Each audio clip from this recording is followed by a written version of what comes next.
മുണ്ടക്കൈ ചൂരൽമല ദുരന്തബാധിതർക്കായി സർക്കാർ നിർമ്മിച്ച ടൗൺഷിപ്പ് ഈ മാർച്ച് 1-ാം തീയതി ഉദ്ഘാടനം ചെയ്യപ്പെടുകയുണ്ടായി. 178ഓളം കുടുംബങ്ങളാണ് ഇപ്പോൾ ആ വീടുകളിൽ താമസിക്കാനായി പലരും താമസത്തിന് എത്തിയിട്ടുണ്ട്. ചില ആളുകളൊക്കെ പിന്നീടുള്ള ദിവസങ്ങളിൽ താമസിക്കാൻ എത്തും എന്നാണ് നമുക്ക് അറിയാൻ കഴിയുന്നത്. എന്തായാലും പ്രൗഢഗംഭീരമായ ഒരു ചടങ്ങിലായിരുന്നു ഈ ഒരു ഉദ്ഘാടന പരിപാടി നടന്നത്.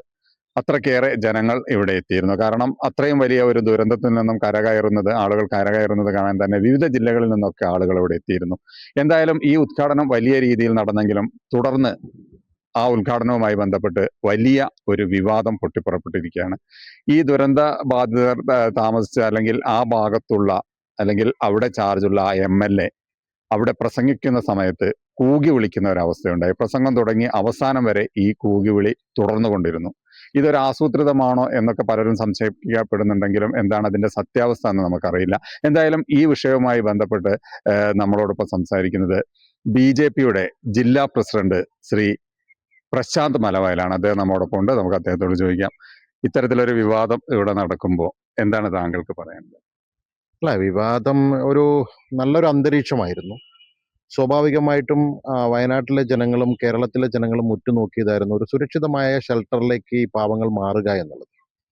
ആ സമയത്ത് അതിൻ്റെതായിട്ടുള്ളൊരു പ്രാധാന്യവും അതിൻ്റെതായിട്ടുള്ളൊരു ഗാംഭീര്യവും ഒക്കെ ഉണ്ടാവും എന്നുള്ളത് വിശ്വസിച്ചിട്ട് തന്നെയാണ് ഞങ്ങൾ എല്ലാവരും പോയിട്ടുള്ളത്. വ്യത്യസ്ത രാഷ്ട്രീയ പാർട്ടികളായിട്ടുള്ള ആളുകളെയൊക്കെ ക്ഷണിച്ചിരുന്നു, ഞങ്ങളൊക്കെ പോയിട്ടുണ്ടായിരുന്നു.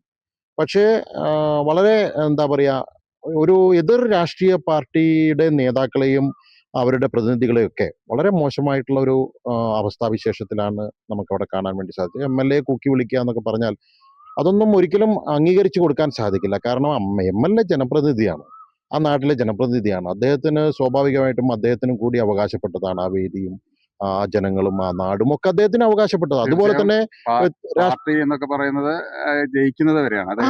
അത് കഴിഞ്ഞാൽ അദ്ദേഹം MLA ആണ്, ജനങ്ങളുടെ MLA അല്ലേ. സ്വാഭാവികമായിട്ടും ആ നാട്ടിലെ ജനങ്ങളുടെ MLA ആണ് അദ്ദേഹം. അദ്ദേഹത്തിന് പറയാനുള്ളത് കേൾക്കാൻ പോലും തയ്യാറാകാതെ കൂക്കി വിളിക്കുക എന്നൊക്കെ പറഞ്ഞാൽ അതൊന്നും അംഗീകരിക്കാൻ സാധിക്കുന്നതല്ല. പക്ഷെ ഞങ്ങൾക്കും ഇതുപോലെയൊക്കെ ദുരവസ്ഥയും പ്രയാസങ്ങളും ഒക്കെ ഉണ്ടാക്കും. കൂടുതൽ വാർത്തകൾക്ക് News 18 Keralam YouTube channel subscribe ചെയ്യുക.